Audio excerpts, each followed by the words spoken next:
Bienvenidos a En Contacto, el Ministerio de Enseñanza Bíblica del Dr. Charles Stanley. Nuestro propósito principal es alcanzar al mundo entero con el glorioso Evangelio de Jesucristo por medio de una enseñanza bíblica que sea sólida, práctica y aplicable a nuestra vida cotidiana. Hoy en nuestro programa, nos detendremos a considerar una de las preguntas más fundamentales de la existencia humana y de la teología cristiana. ¿Qué significa realmente creer en Cristo? Escuche esto con mucha atención. ¿Qué significa verdaderamente creer en Jesucristo? A lo largo y ancho de las Sagradas Escrituras, encontramos de manera constante versículos hermosos que nos hablan de la vital importancia de creer en Él. Pero, ¿alguna vez se ha detenido a pensar qué significa esto en el plano real, práctico e interno? Es evidente en la infalible palabra de Dios que para que una persona reciba el perdón absoluto de todos sus pecados, para que pueda ser salva, como solemos decir en nuestras iglesias, y para asegurar su destino eterno en el cielo, esa persona debe obligatoriamente depositar su fe, debe creer y debe entregar toda su confianza en la persona de Jesucristo. Pero aquí radica el gran dilema. ¿Qué significa creer en Cristo? De eso precisamente quiero hablarles en este mensaje detallado, porque hay una inmensa cantidad de personas en todo el mundo que están firmemente convencidas de que creen en Jesucristo, pero que en realidad no entienden de manera verdadera, profunda y bíblica lo que esa afirmación implica. Así que, amados, les invito a que me acompañen en sus Biblias al Evangelio según San Juan, específicamente al capítulo 3, para que leamos juntos aquel versículo que sin duda alguna es el más familiar y citado de todas las Escrituras. Juan capítulo 3, versículo 16. Sé que muchos de ustedes me dirán inmediatamente, hermano Stanley, me sé ese pasaje de memoria desde que era un niño, y estoy completamente seguro de que la gran mayoría de ustedes lo conoce muy bien. Pero vayamos allí por un momento, abramos nuestras Biblias y leamos con detenimiento este maravilloso pasaje. En este contexto histórico, nuestro Señor Jesucristo estaba conversando en la quietud de la noche con un hombre sumamente letrado, un líder religioso y maestro de la ley llamado Nicodemo. Jesús estaba instruyendo a este hombre acerca de la verdadera naturaleza de su relación espiritual con Dios, y con firmeza pero con infinito amor le dijo, de cierto te digo, que el que no naciere de nuevo, no puede ver el reino de Dios. Y así, a medida que avanzaba esta conversación tan profunda, nuestro Salvador concluye diciéndole en el versículo 15, para que todo aquel que en Él cree, no se pierda, mas tenga vida eterna. Y de inmediato, en el versículo 16, añade estas palabras inmortales. Porque de tal manera amó Dios al mundo, que ha dado a su Hijo unigénito, para que todo aquel que en Él cree no se pierda, mas tenga vida eterna o que viva para siempre junto a su Creador. Pero volvamos a nuestra interrogante central. ¿Qué significa realmente creer en Jesucristo? Ese es el propósito exclusivo de este mensaje. Lo que deseo hacer hoy es explicarles detalladamente, desde una perspectiva estrictamente bíblica y teológica, qué significa poner su fe en Él, y cómo puede tener usted la absoluta certeza de que realmente lo ha hecho. Es sumamente interesante y revelador observar con cuánta claridad y sencillez habla Dios en su palabra acerca de este tema. Por ejemplo, si retrocedemos un poco en el mismo Evangelio de Juan, específicamente al capítulo 1, versículo 12, encontramos estas palabras poderosas. Mas a todos los que le recibieron, a los que creen en su nombre, les dio potestad o el derecho legal de ser hechos hijos de Dios. Deténgase a pensar en esa frase por un momento. Creer en su nombre. En la cultura bíblica oriental, el nombre de una persona no era un simple apelativo para identificarla. El nombre representaba la esencia total del individuo, su carácter, su autoridad, su reputación y todo lo que esa persona era y representaba. Por lo tanto, cuando alguien cree de todo corazón en el nombre del Señor Jesucristo, está creyendo activamente en todo lo que Él es, su deidad, su soberanía, su santidad y su obra redentora. Esto es exactamente lo que vemos ilustrado en el libro de los Hechos, capítulo 16, versículo 31. Recordarán aquella famosa noche en la que el carcelero de Filipos, temblando de miedo tras un terremoto que abrió las puertas de la prisión, cayó de rodillas ante el apóstol Pablo y Silas y les hizo pregunta más importante que cualquier ser humano puede formular. Señores, ¿qué debo hacer para ser salvo?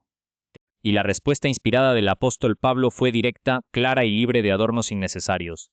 Cree en el Señor Jesucristo, y serás salvo tú y tu casa. Asimismo, en la epístola a los Romanos, en el capítulo 1, versículo 16, Pablo declara con santa valentía: porque no me avergüenzo del Evangelio, porque es poder de Dios para salvación a todo aquel que cree. Es decir, el mensaje transformador de la cruz es el instrumento de poder divino diseñado para rescatar a todo aquel que deposita su fe viva en la persona de Cristo.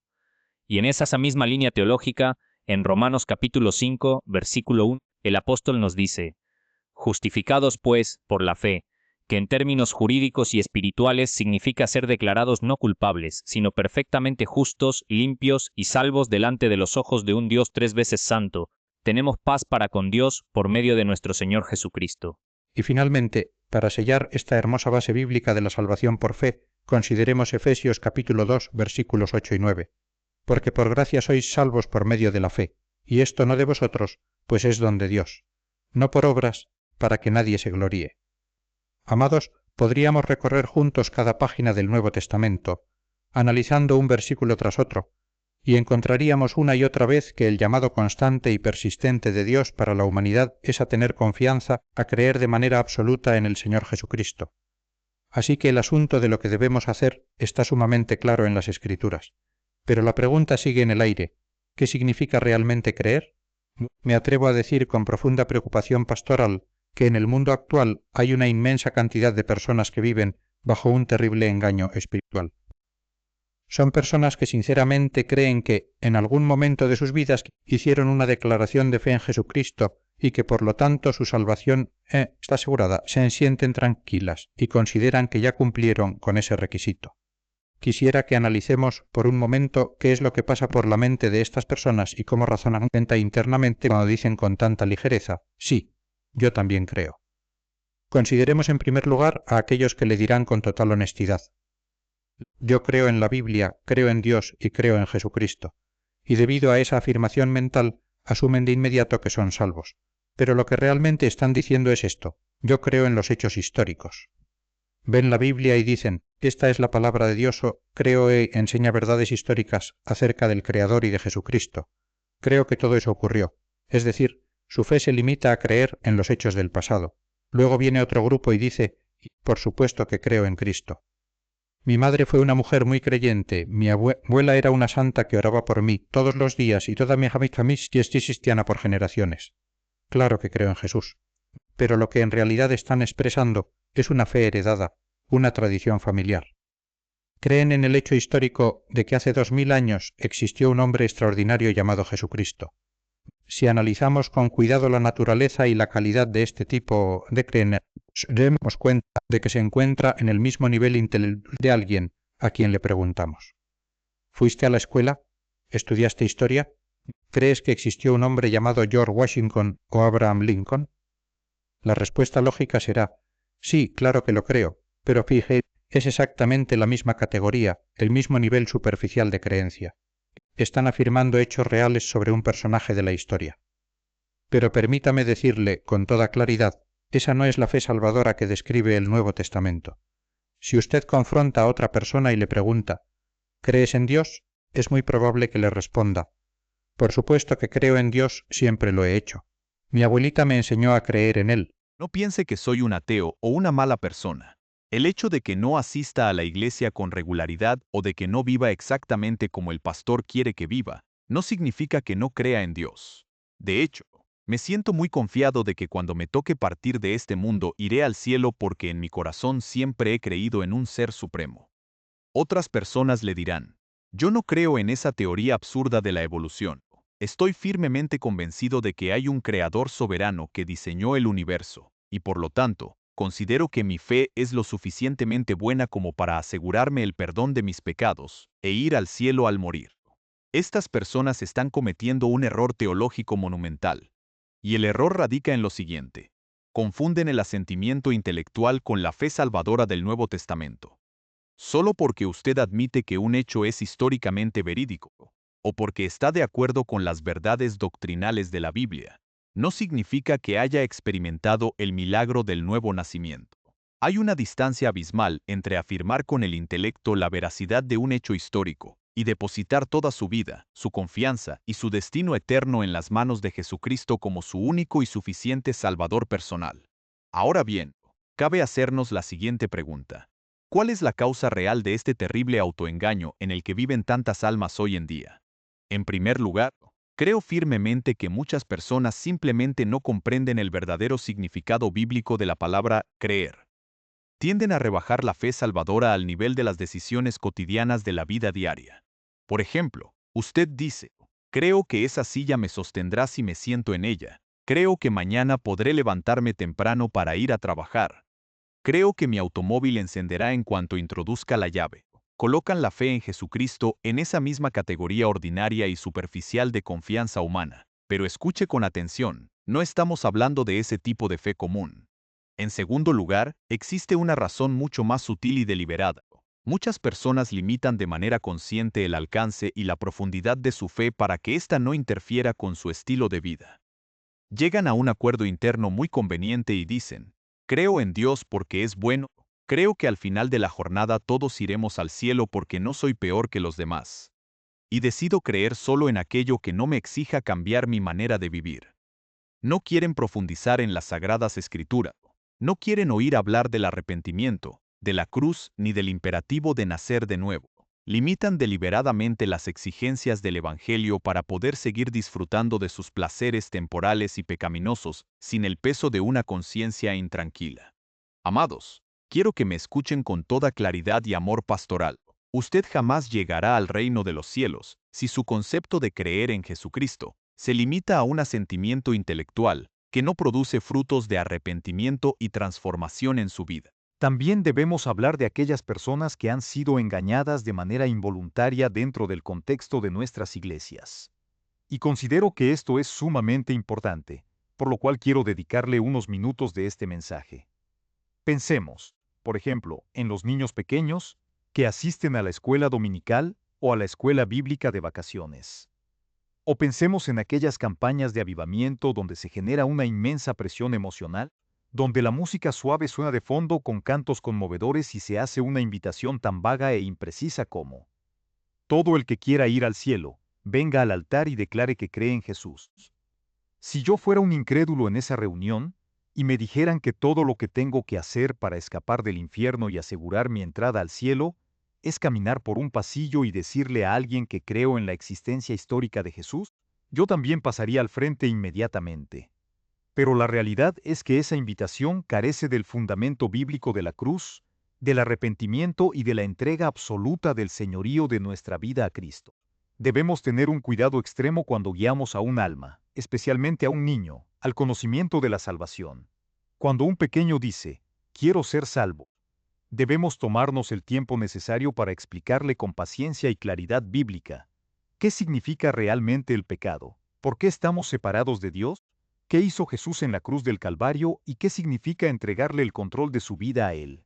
Porque si solo le preguntamos, ¿crees en Jesús?, el niño responderá de inmediato, claro que sí, mis padres creen en Él, mi pastor cree en Él y yo también. Pero eso no es fe salvadora personal, es simplemente conformidad social y familiar. Entonces, ¿qué significa realmente poner nuestra fe en Jesucristo para el perdón total de nuestros pecados? De tal manera que el Espíritu Santo de Dios venga a morar en nuestro interior para guiar nuestra vida diaria? ¿Qué significa tener en lo más profundo de nuestro corazón la inquebrantable certeza de que estamos reconciliados con Dios? De modo que si la muerte nos sorprende esta misma noche, podamos partir un canto de alabanza en nuestros labios. Sabiendo que fuimos comprados a precio de sangre, ¿es posible que un ser humano experimente una seguridad tan absoluta e inamovible? Permítame llevarle a la primera epístola del apóstol Juan, casi al final de nuestras Biblias, justo antes del Apocalipsis. Leamos detenidamente lo que el amado discípulo Juan nos dice en el capítulo 5, versículo 13. Estas cosas os he escrito a vosotros que creéis en el nombre del Hijo de Dios, para que sepáis que tenéis vida eterna. ¡Qué declaración tan maravillosa y contundente! Dios no quiere que vivamos sumergidos en la duda constante o en la incertidumbre de no saber qué pasará con nuestras almas al morir.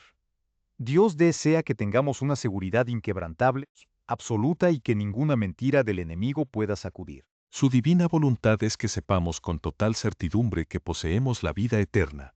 Pero esa seguridad descansa única y exclusivamente sobre una fe bíblica y verdadera.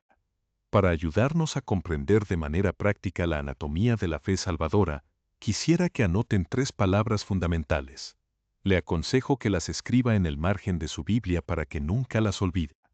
Estas 3 palabras representan los 3 componentes esenciales de la fe del Nuevo Testamento. La primera palabra es conocimiento. Es imposible creer en algo de lo cual no tenemos conocimiento previo. Si voy a poner mi fe en Jesucristo para mi salvación eterna, primero debo conocer ciertos hechos esenciales que son innegociables. Número 1. Debo conocer y creer que Jesucristo es la deidad misma, que Él es Dios manifestado en carne. Si Jesús no es Dios, entonces Él no está sentado hoy en el trono celestial junto al Padre. Sería simplemente un hombre común con nuestras mismas debilidades y naturaleza caída. Y un hombre pecador jamás podría pagar por los pecados de otro hombre. Por lo tanto, la deidad de Cristo es el cimiento de nuestra fe. Número 2. Debo conocer y reconocer mi propia condición de pecado.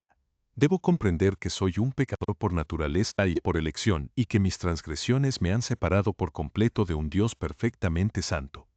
Número 3. Debo conocer y creer que Jesucristo, en su infinito amor, fue a la cruz del Calvario a morir en mi lugar, recibiendo sobre su propio cuerpo el castigo que yo merecía por mis pecados, pagando así mi deuda por completo.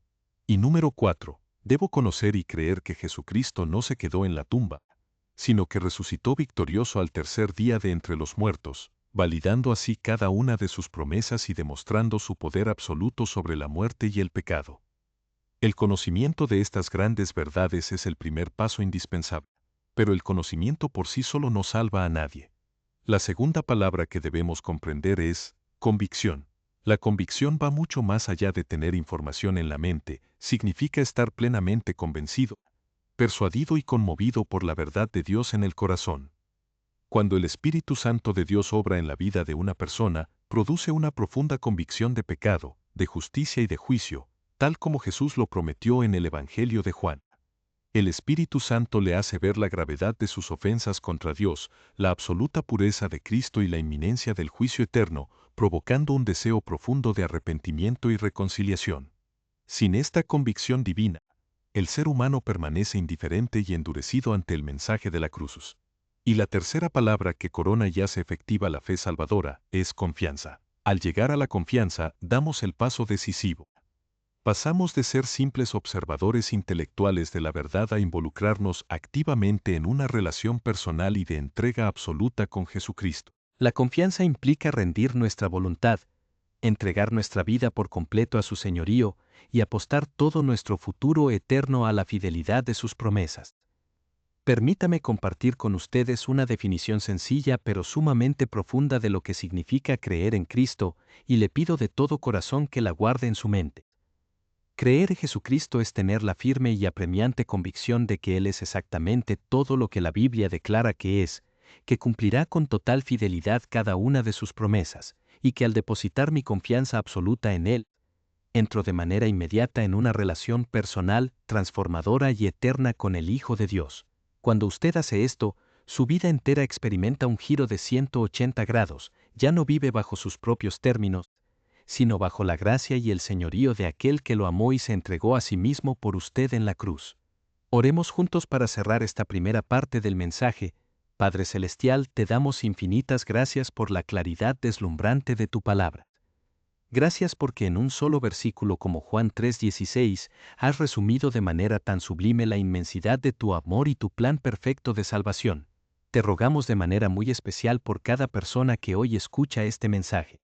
Que tu Espíritu Santo rompa todo autoengaño, que traiga convicción profunda a los corazones y que guíe a las almas sedientas a depositar su confianza absoluta en Cristo Jesús, para que puedan experimentar el gozo inefable de la salvación y de una vida eterna en tu presencia, en el dulce y poderoso nombre de tu Hijo amado. Amén. Ahora bien, amados hermanos y amigos, una vez que hemos tomado esa decisión gloriosa de poner nuestra fe en Jesucristo para nuestra salvación, debemos comprender que ese no es el final del camino, sino apenas el glorioso comienzo de una maravillosa travesía. Al aceptar a Cristo, somos inscritos de manera inmediata en lo que a mí me gusta llamar la escuela de la fe. Toda la vida cristiana es, en esencia, un caminar diario por fe, como nos dice la Escritura de manera tan bella en el libro de los Efesios, porque por gracia sois salvos por medio de la fe. Pero también se nos enseña que una vez justificados por la fe, tenemos paz para con Dios, somos santificados por medio de la fe y estamos llamados a caminar cada uno de nuestros días apoyados por completo en esa fe. Vivir por fe significa caminar con la absoluta seguridad de que el Dios soberano del universo, quien nos ama con amor eterno, guiará cada uno de nuestros pasos y cumplirá fielmente cada promesa escrita en su palabra. Sin embargo, en este caminar diario con Dios, todos nosotros experimentaremos altibajos, momentos de victoria espiritual y momentos de dolorosos tropiezos. Muchas veces cometemos errores, caemos en la incredulidad o nos dejamos dominar por el temor, y de inmediato nos preguntamos con tristeza, Señor, ¿por qué volví a fallar? ¿Por qué en un momento confío plenamente en ti y al momento siguiente me dejo arrastrar por la desobediencia? Permítame darle una palabra de profundo aliento pastoral. El desarrollo de nuestra fe no es una línea recta que asciende de manera uniforme y perfecta hacia el cielo. En la vida de todo creyente sincero habrá momentos de gran fortaleza espiritual donde daremos pasos firmes de obediencia, seguidos a veces por momentos de debilidad donde tropezaremos y vacilaremos. Lo verdaderamente importante a los ojos de nuestro Padre Celestial es que, a pesar de nuestros fallos y debilidades, sigamos progresando, madurando y aprendiendo a confiar en Él con mayor firmeza en cada etapa de nuestro caminar. Y uno de los personajes del Antiguo Testamento que mejor ilustra este proceso dinámico de crecimiento, con sus gloriosas victorias y sus lamentables fracasos, es sin duda alguna el patriarca Abraham, a quien las Escrituras llaman con justa razón el padre de la fe. Les invito a buscar en sus Biblias el libro de Génesis, específicamente el capítulo 12, para que analicemos juntos los primeros pasos de este gran hombre de Dios. Dice la palabra en Génesis 12, versículo 1, «Pero Jehová había dicho a Abraham, vete de tu tierra y de tu parentela, y de la casa de tu padre a la tierra que te mostraré. Y haré de ti una nación grande, y te bendeciré y engrandeceré tu nombre, y serás bendición. Bendeciré a los que te bendijeren, y a los que te maldijeren maldeciré, y serán benditas en ti todas las familias de la tierra. Y se fue Abraham como Jehová le dijo, y Lot fue con él. Y era Abraham de edad de 65 años cuando salió de Harán. Tomó pues Abraham a Sarai su mujer, y a Lot hijo de su hermano, y todos sus bienes que habían ganado, y las personas que habían adquirido en Harán, y salieron para ir a tierra de Canaán, y a tierra de Canaán llegaron. Detengámonos por un momento a contemplar la magnitud de este llamado divino. Dios le habla a Abraham en medio de una sociedad profundamente pagana e idólatra. Abraham no tenía ningún conocimiento previo acerca del Dios verdadero, no tenía una Biblia en sus manos, no conocía los nombres sagrados de Dios, ni tenía una comunidad de creyentes que lo apoyara. Sin embargo, el Dios soberano decidió revelarse a su vida y hablarle directamente con un propósito eterno. Y preste mucha atención a esto, cuando Dios le habla a un ser humano, siempre lo hace con claridad y con un propósito definido. Dios todavía nos habla hoy en día de manera individual y personal a través del Espíritu Santo que mora en nosotros y de su palabra escrita. Por lo tanto, el primer requisito absoluto y fundamental para caminar con éxito por el sendero de la fe es aprender a escuchar la voz de Dios.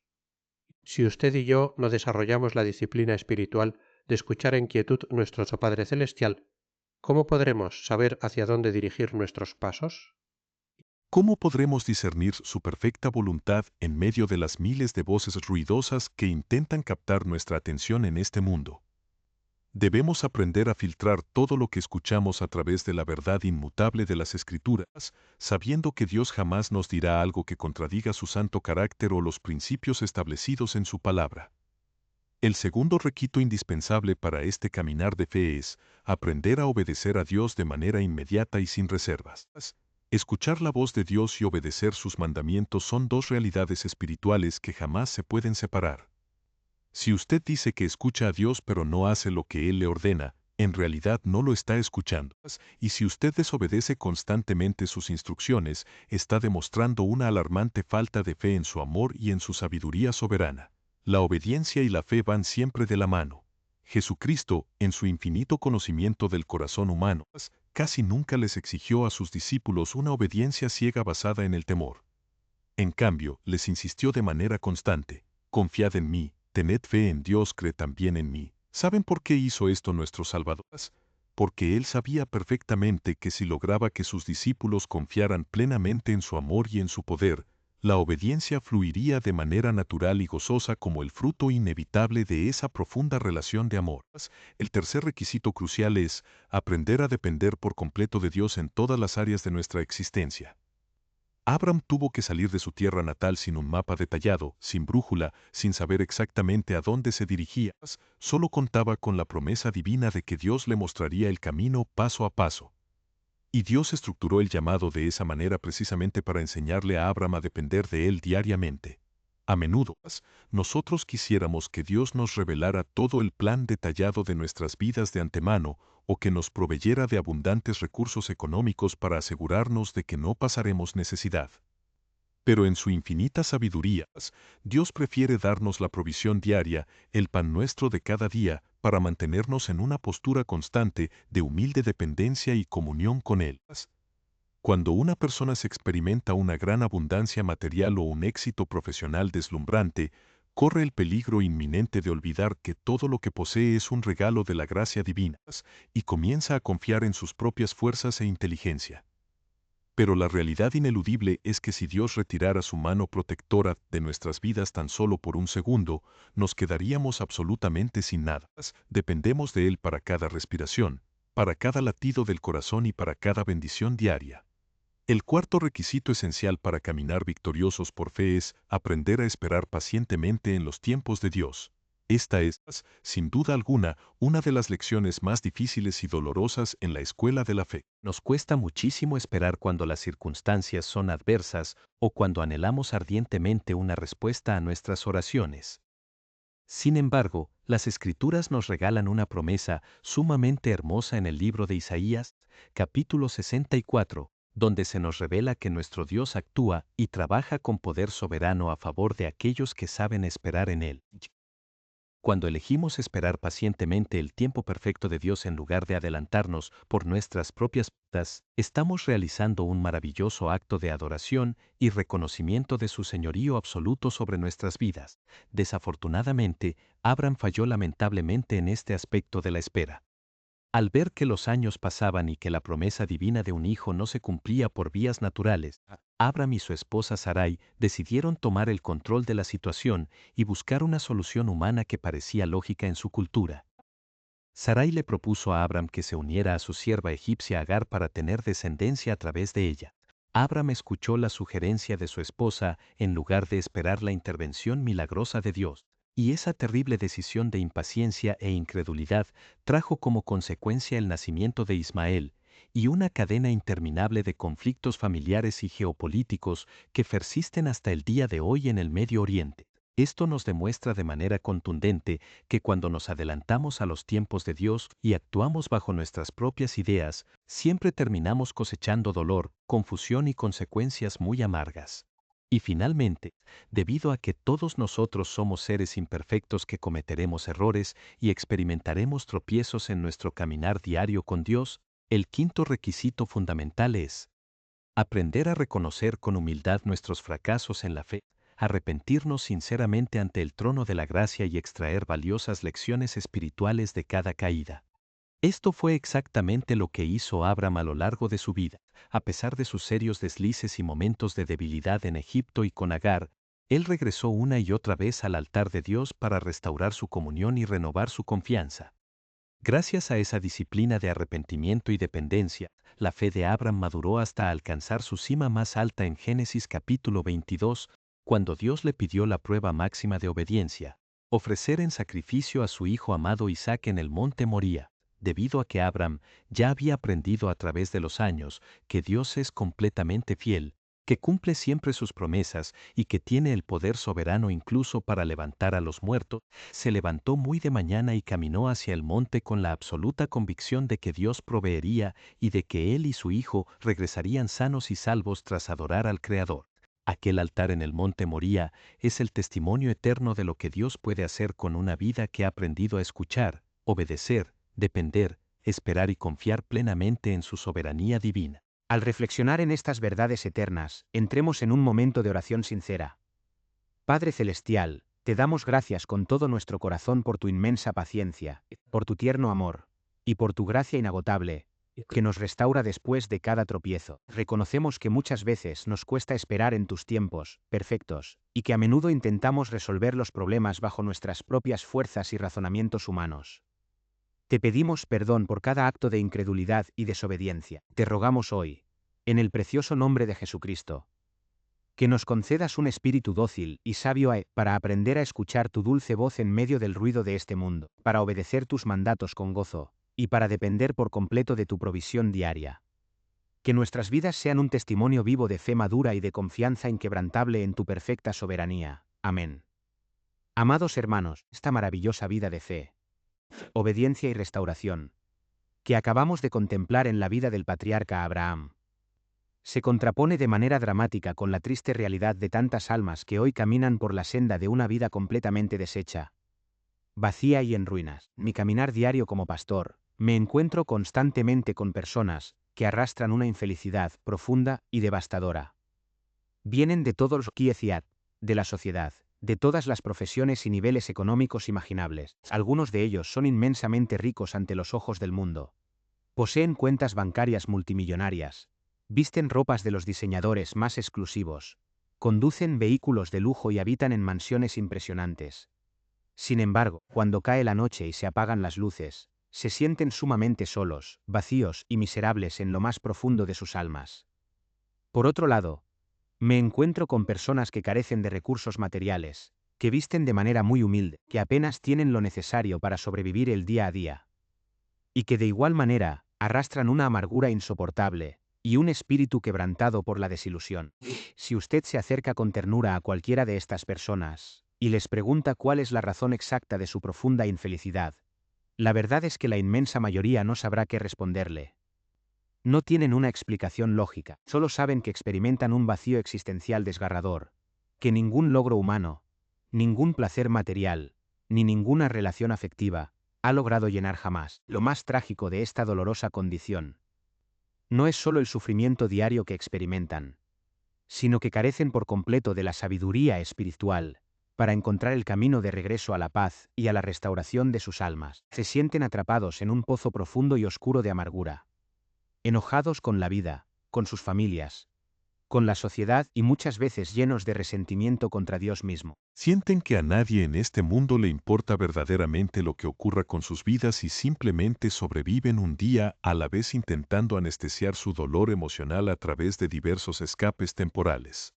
Amados míos, nadie se despierta una mañana de sol y dice con alegría: hoy voy a tomar decisiones estúpidas para destruir mi matrimonio, arruinar mi reputación, destrozar mi futuro y apartarme de la presencia de Dios. Nadie hace eso de manera consciente y deliberada en un solo día. La ruina de una vida es siempre el resultado de un proceso sutil, lento y gradual de pequeños pasos de desobediencia y decisiones tomadas lejos de la voluntad soberana del Creador. Para ilustrar esta terrible y universal realidad de la condición humana, nuestro amado Salvador Jesucristo nos regaló una de las parábolas más conmovedoras, profundas y transformadoras de toda la literatura universal, registrada en el Evangelio según San Lucas, en el capítulo 15, a partir del versículo 11. Analicemos con mucha atención cada detalle de esta maravillosa historia. También dijo: un hombre tenía 2 hijos, y el menor de ellos dijo a su padre: Padre, dame la parte de los bienes que me corresponde. No, muchos días después, juntándolo todo, el hijo menor se fue lejos a una provincia apartada, y allí desperdició sus bienes viviendo perdidamente. Y cuando todo lo hubo malgastado, vino una gran hambre en aquella provincia, y comenzó a faltarle. Y fue y se arrimó a uno de los ciudadanos de aquella tierra, el cual le envió a su hacienda para que apacentase cerdos, y deseaba llenar su vientre de las algarrobas que comían los cerdos, pero nadie le daba. Y volviendo en sí dijo: ¿cuántos jornaleros en casa de mi padre tienen abundancia de pan, y yo aquí perezco de hambre? Me levantaré e iré a mi padre, y le diré: Padre, he pecado contra el cielo y contra ti, ya no soy digno de ser llamado tu hijo. Y levantándose, vino a su padre, y cuando aún estaba lejos, lo vio su padre, y fue movido a misericordia, y corrió, y se echó sobre su cuello, y le besó. Y el hijo: Padre, he pecado contra el cielo y contra ti, y ya no soy digno de ser llamado tu hijo. Pero el padre dijo a sus siervos: Sacad el mejor vestí y vestidle, y poned un anillo en su mano, y calzado en sus pies, y traed el becerro gordo y matadlo, y comamos y hagamos fiesta, porque este mi hijo muerto era y ha revivido, se había perdido y es hallado. Y comenzaron a regocijarse. Consideremos detenidamente el punto de partida de esta triste pero hermosa historia. Este joven menor lo tenía absolutamente todo en la casa de su padre: amor incondicional, seguridad financiera, respeto social, protección física y un futuro prometedor. Sin embargo, en medio de toda esa maravillosa abundancia y cuidado paternal, comenzó a anidar en su corazón un sentimiento sumamente sutil y destructivo: la insatisfacción personal. Empezó a mirar hacia afuera de los límites de la propiedad de su padre, comenzó a soñar con una supuesta libertad sin restricciones y a convencerse de que la verdadera felicidad se encontraba lejos del cuidado, de las normas y de la presencia amorosa de su progenitor. Quiso ser su propio jefe, tomar sus propias decisiones de manera independiente y disfrutar de los placeres del mundo sin rendir cuentas a nadie. Exigió su herencia de manera egoísta, cual en la cultura de la época representaba una ofensa gravísima que equivalía a desear la muerte prematura de su padre. Y una vez que obtuvo los recursos, se apresuró a marcharse a una provincia muy lejana, un lugar donde nadie lo conociera y donde pudiera dar rienda suelta a todas sus pasiones sin el freno moral de la mirada paterna. Esa provincia apartada representa el estado espiritual de alejamiento voluntario de Dios, donde el ser humano intenta construir su propia felicidad sobre la base de placeres temporales y pecaminosos. Y el resultado de esa aventura fue el desastre absoluto. El joven malgastó de manera irresponsable todo lo que tenía, su dinero se esfumó, sus falsos amigos lo abandonaron en cuanto se acabaron los recursos, y para colmo de males, una terrible escasez azotó aquella provincia. El joven que una vez lo tuvo todo, se encontró de pronto sumido en la miseria más espantosa, mendigando un bocado de comida y aceptando el trabajo más humillante para un judío: cuidar cerdos en el campo. Llegó a un estado de degradación tal que anhelaba alimentarse con la comida de los cerdos, pero ni siquiera eso le estaba permitido. Había tocado fondo por completo. Se encontraba en el chiquero de la vida, rodeado de inmundicia, soledad y desesperación absoluta. Pero fue precisamente allí, en medio del olor nauseabundo del chiquero y del dolor de su estómago vacío, donde ocurrió el milagro más hermoso de la gracia divina: el joven volvió en sí. Ese momento representa el despertar de la conciencia bajo la influencia del Espíritu Santo. El joven recordó el amor, la generosidad y la abundancia que reinaban en la casa de su padre, reconoció con profunda humildad su pecado y su indignidad, tomó la valiente determinación de levantarse de su miseria y emprender el camino de regreso a casa con un corazón verdaderamente arrepentido. Y la respuesta del Padre Celestial ante el retorno del Hijo pródigo es una de las revelaciones más sublimes del amor incondicional de Dios que jamás se hayan registrado. El Padre no esperó a que el Hijo llegara a Lectra mendigando perdón. En cuanto lo vio venir a lo lejos, corrió a su encuentro con los brazos abiertos, lo abrazó tiernamente, besó su rostro sucio y cubierto de lágrimas, interrumpió su discurso de indignidad para vestirlo con la mejor ropa, poner un anillo de autoridad en su dedo, calzar sus pies cansados y organizar una gran fiesta de celebración por su regreso. Amados míos, no importa cuán lejos haya viajado usted de la presencia de su Padre Celestial, no importa cuán bajo haya caído en el chiquero del pecado, de la rebelión o de las malas decisiones, y no importa cuán deshecha, vacía y en ruinas se encuentre su vida en este preciso instante.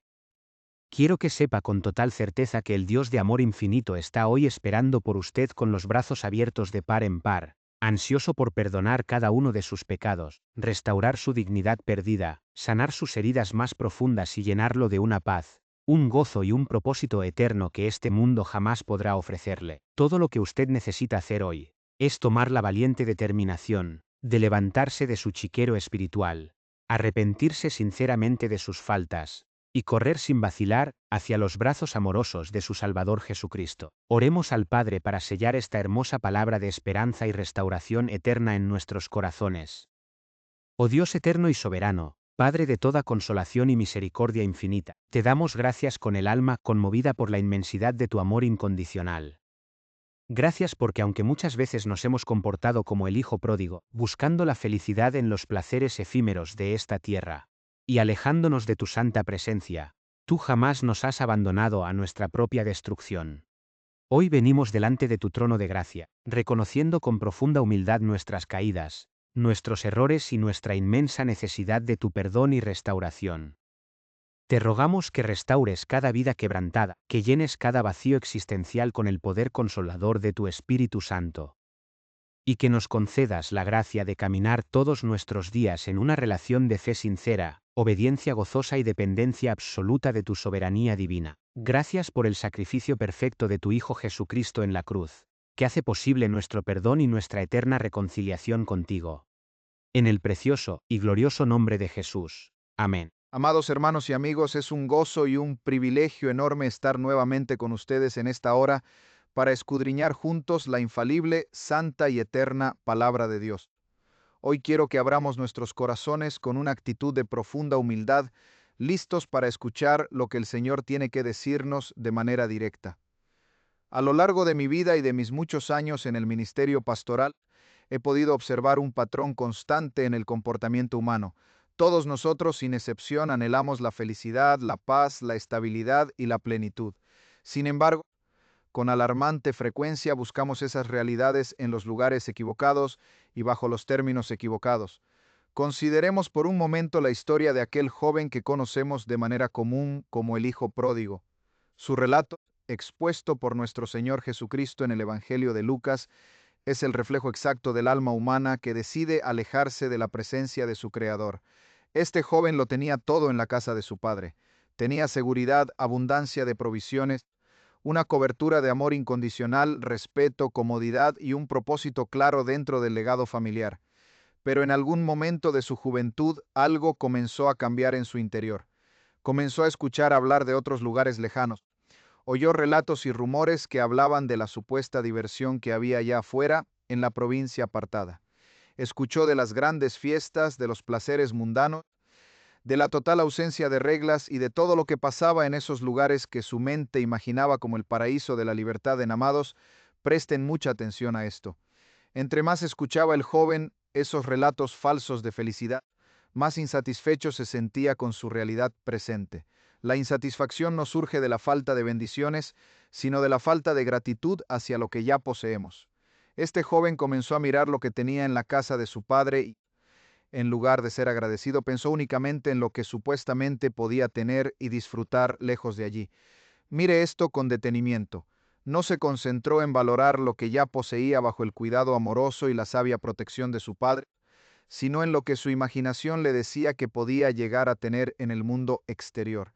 Pensó en la supuesta diversión sin límites que disfrutaban sus amigos y conocidos, aquellos que vivían de manera disipada sin dar cuentas a nadie, sin reglas ni restricciones. Y ahí estaba él, parado en medio de esa hermosa, próspera y bendecida hacienda familiar, rodeado de tantas riquezas, de un amor tierno y protector, pero sintiendo en lo más profundo de su ser que algo sumamente importante le faltaba. Quiero que grabe esta gran verdad en su mente hoy. El primer paso hacia una vida deshecha es siempre la insatisfacción con las bendiciones que Dios ya nos ha dado en su infinita gracia. Cuando usted deja de dar gracias por lo que tiene y comienza a codiciar lo que el mundo le ofrece, está abriendo una puerta muy peligrosa en su alma. Y cuando esa insatisfacción se siembra y se cultiva pacientemente en el corazón de una persona, el segundo paso inevitable es que empiezan a desear algo más. El deseo egoísta comienza a crecer sin control en la mente. Aunque la persona ve claramente con sus propios ojos todo lo bueno, lo puro y lo santo que tiene a su alrededor, empieza a desear con una vehemencia desmedida aquello que no posee. El joven se decía a sí mismo: yo lo que quiero es tener más amigos que me admiren de verdad por mí mismo. Me gustaría divertirme mucho más, experimentar cosas nuevas y emocionantes sin tener que pedir permiso.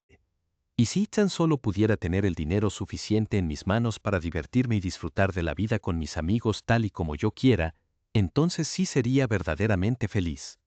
Y de esta manera, amados, sus deseos egoístas empezaron a aumentar día con día, nublando por completo su capacidad de razonar con sabiduría espiritual.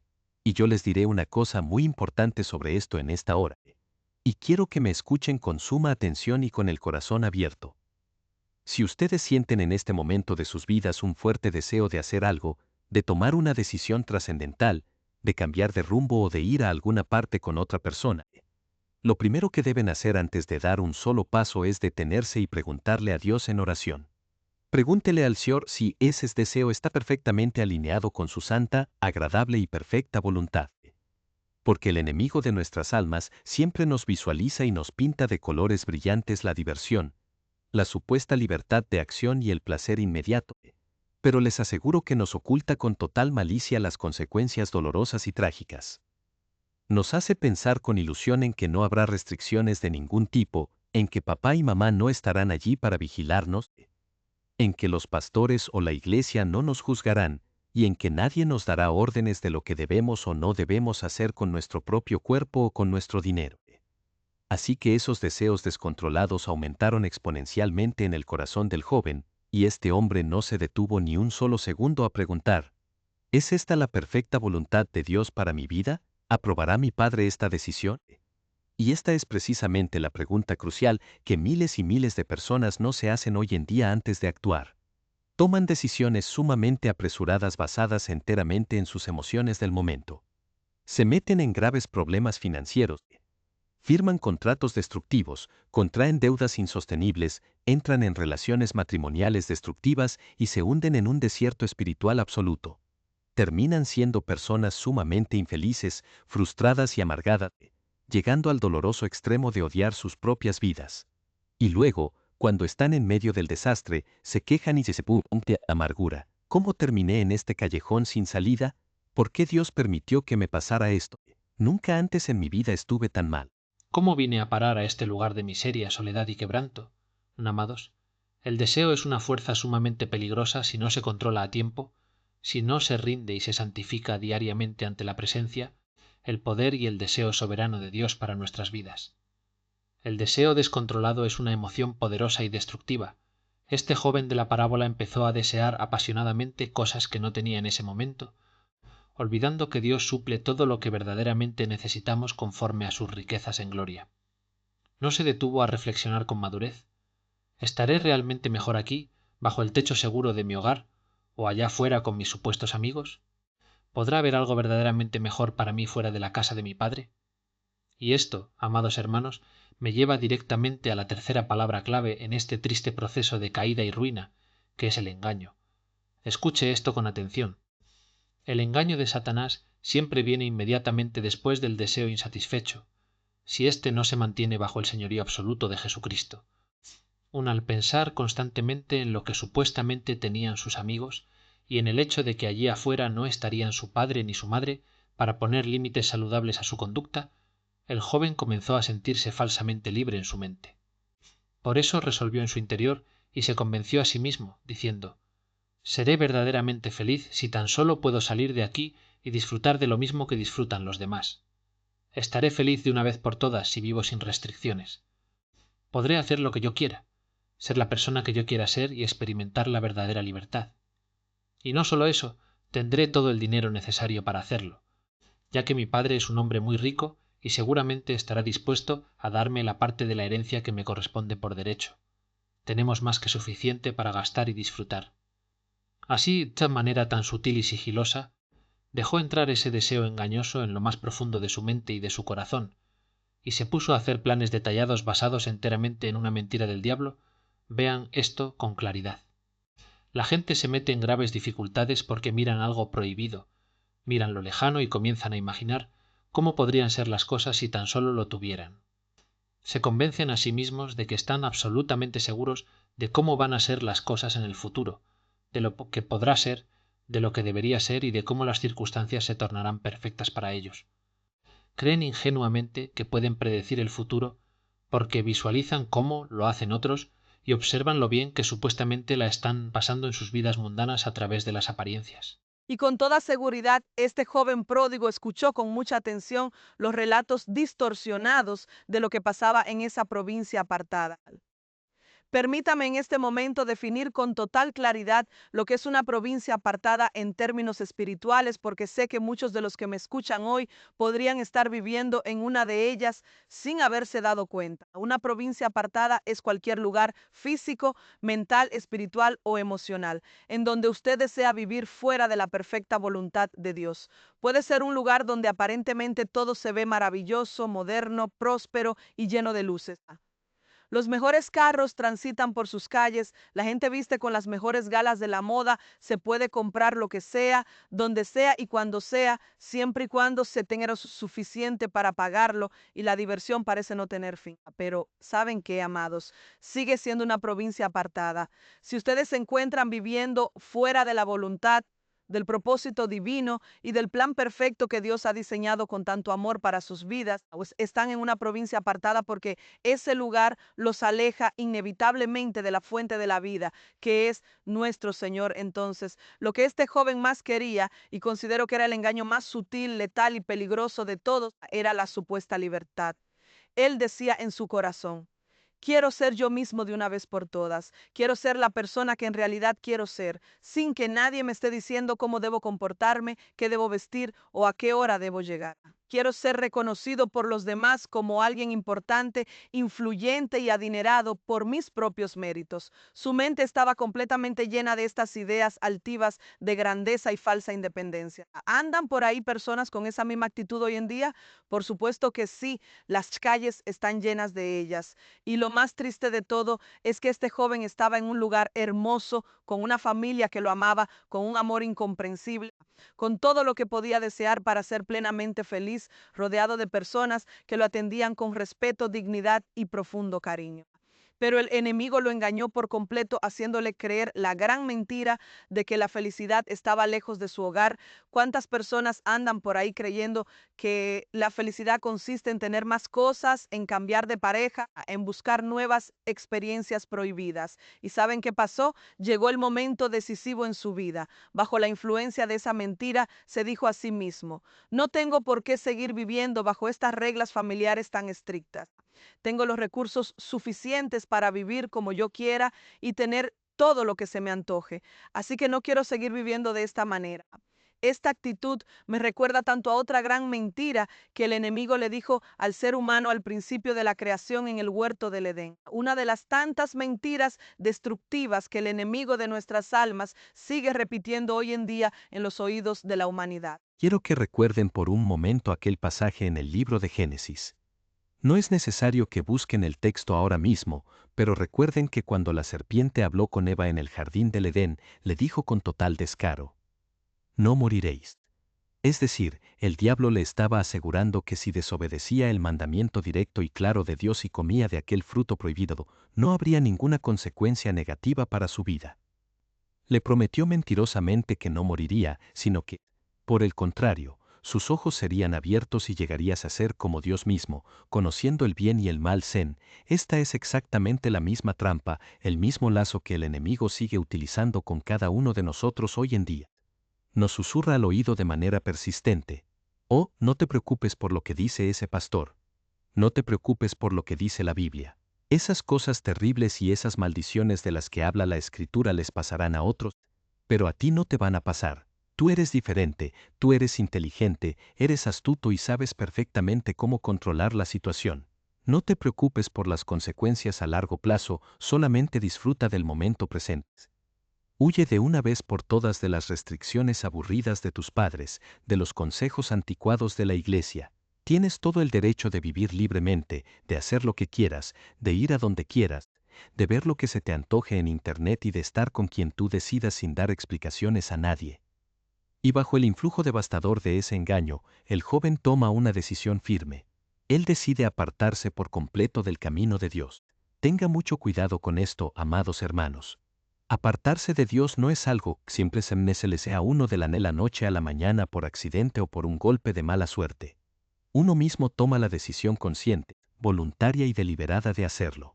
Usted mira sus circunstancias actuales, se deja seducir por el engaño del enemigo, da cabida a la insatisfacción y elige deliberadamente hacer algo diferente a lo que Dios ha establecido de manera clara en su palabra. Entonces llega ese momento decisivo que marca un antes y un después en su existencia. El joven de nuestra historia decide marcharse y se va físicamente de la casa paterna Tesen desde el punto de vista legal de aquella época en el Medio Oriente. Era legal que a él pidiera la parte de los bienes que le corresponderían como herencia anticipada, aunque era un acto de deshonra terrible hacia su padre, pues era equivalente a desear que su padre ya estuviera muerto. Y su padre, con un dolor inmenso, profundo y desgarrador en su corazón, se los entregó sin discutir ni pelear. Pero el gran problema espiritual comienza cuando uno decide apartarse de la comunión con Dios, porque en ese preciso instante se pierde toda ancla moral, toda brújula espiritual y toda protección divina en la vida.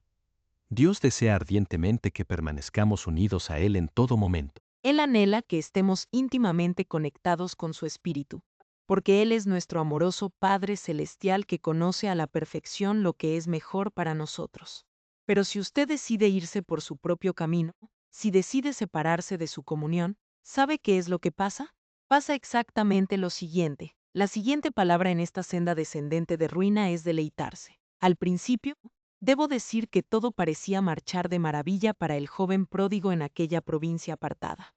Tenía una inmensa libertad para hacer lo que quería, diversión a manos llenas todos los días, mucho dinero para gastar a su antojo, mujeres, banquetes y una gran cantidad de supuestos amigos que lo rodeaban, lo adulaban y lo alababan por su generosidad sin límites.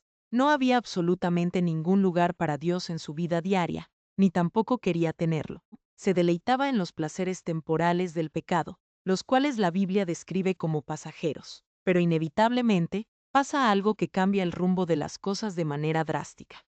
Dice la Biblia de manera muy escueta, pero sumamente contundente en este capítulo 15 de Lucas, en el versículo 14.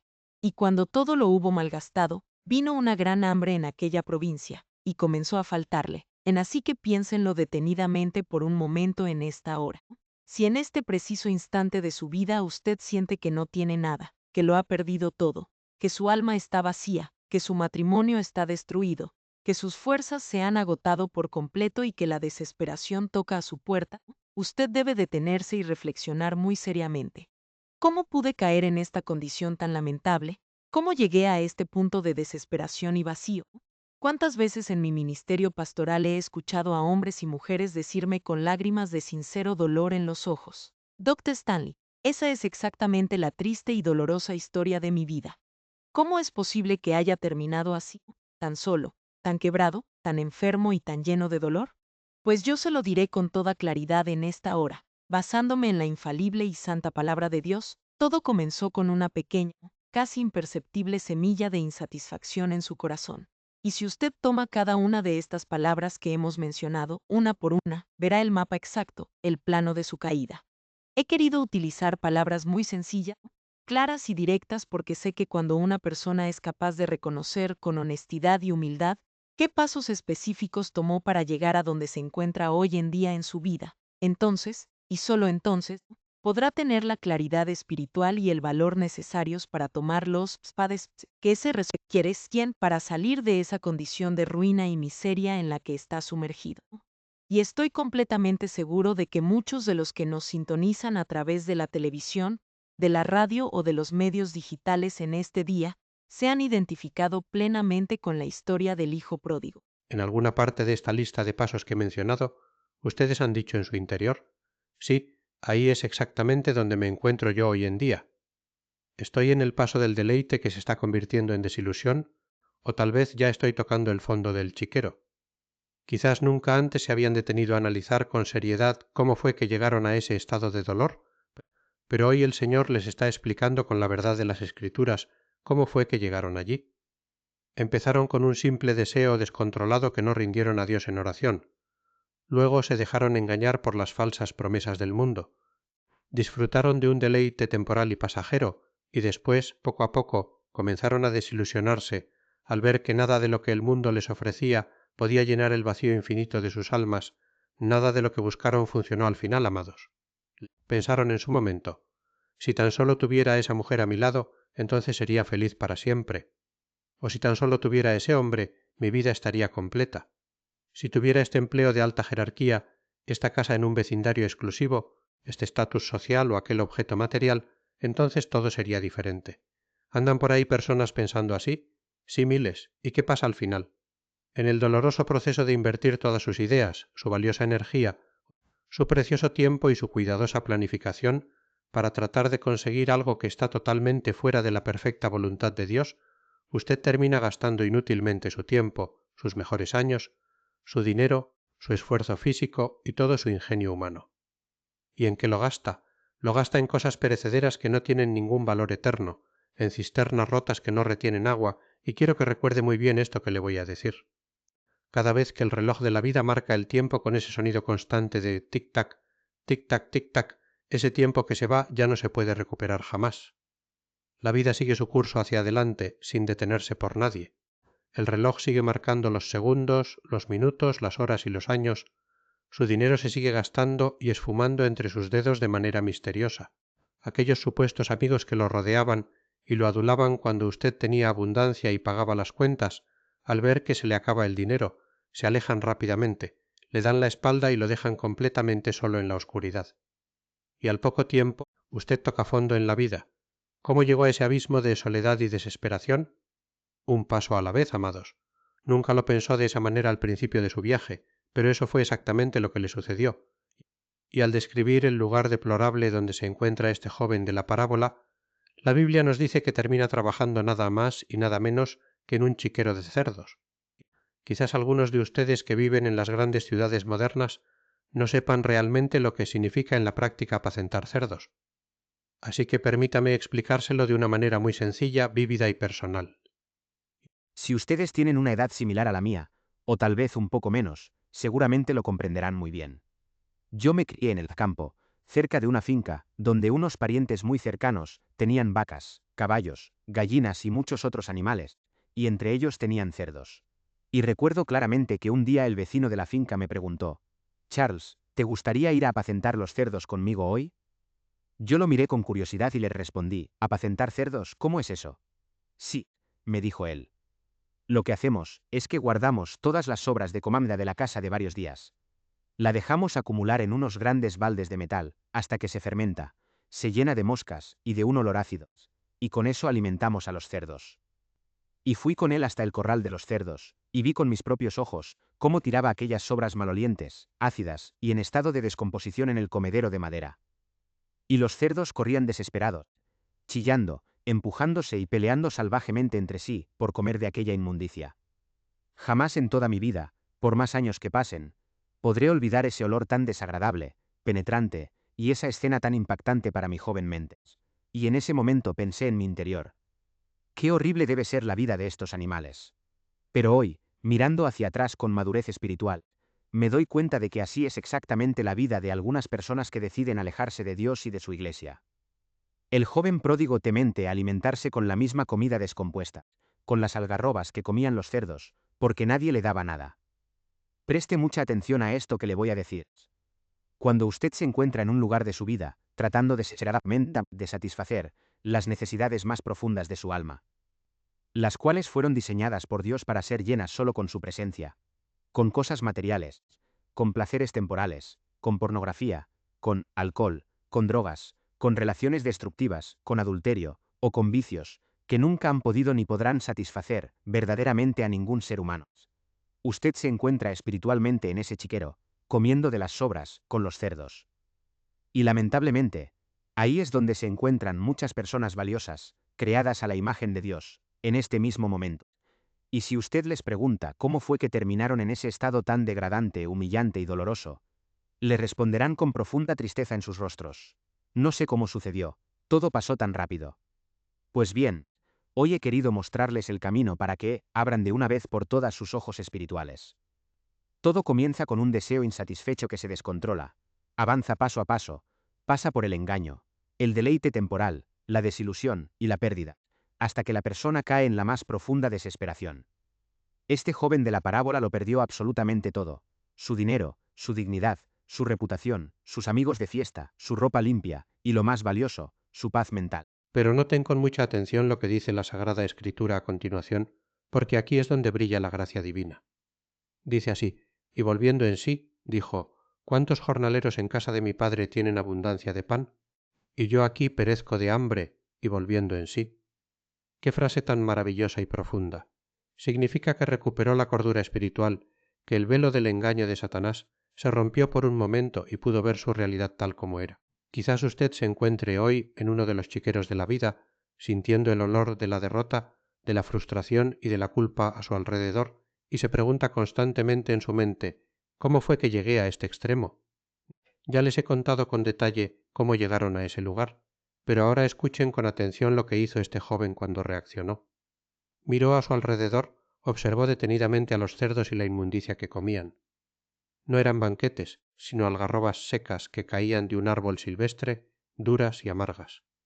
Y él estaba allí conviviendo diariamente con los cerdos.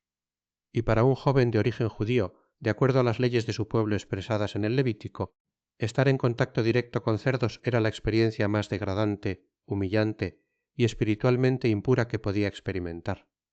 Era lo más bajo a lo que podía caer, sin embargo, en medio de esa profunda degradación, él miró a su alrededor y tomó una decisión valiente, una decisión que cambiaría su destino eterno. Dijo, me levantaré e iré a mi padre, y le diré, Padre, he pecado contra el cielo y contra ti piense en esto.